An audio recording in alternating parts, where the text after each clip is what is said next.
একদিন আগে পাকিস্তানকে মানচিত্র থেকে মুছে ফেলার হুঁশিয়ারি দিয়েছিলেন ভারতের সেনাপ্রধান। তাতে প্রতিক্রিয়া জানিয়েছে পাকিস্তান সেনাবাহিনী।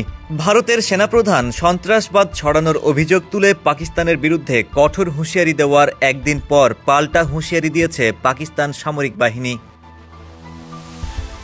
শনিবার বাহিনীটি সতর্ক করে বলেছে, ভবিষ্যতে ভারতের সঙ্গে কোনো সংঘাত বাঁধলে পাকিস্তান কোনো দ্বিধা বা সংযম ছাড়া দৃঢ়ভাবে প্রতিক্রিয়া জানাবে, আর তা ভয়াবহ ধ্বংসযজ্ঞ ডেকে আনতে পারে।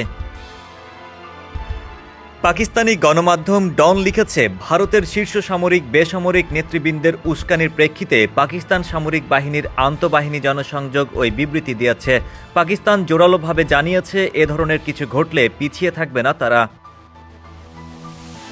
ওই বিবৃতিতে পাকিস্তান সামরিক বাহিনী বলেছে, ভারতের প্রতিরক্ষা মন্ত্রী তাদের সেনাবাহিনী ও বিমান বাহিনী প্রধানের অতি উস্কানিমূলক বিবৃতির প্রেক্ষিতে আমরা সাবধান করছি যে একটি ভবিষ্যৎ সংঘাত ভয়াবহ ধ্বংসযজ্ঞ ডেকে আনতে পারে।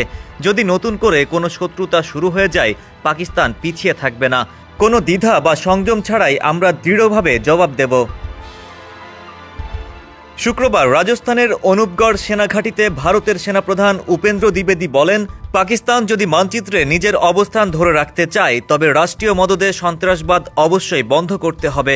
ভারতীয় বাহিনী এবার আর ধৈর্য দেখাবে না। যদি ইসলামাবাদ সন্ত্রাসবাদ ছড়ানো বন্ধ করতে অস্বীকৃতি প্রকাশ করে, তবে অপারেশন সিঁদুরের দ্বিতীয় ভার্সন খুব বেশি দূরে নয়।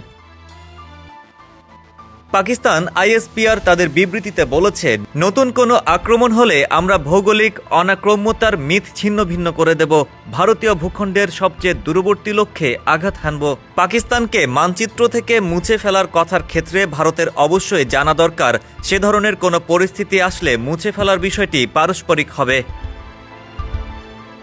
ডেস্ক রিপোর্ট, সমকাল।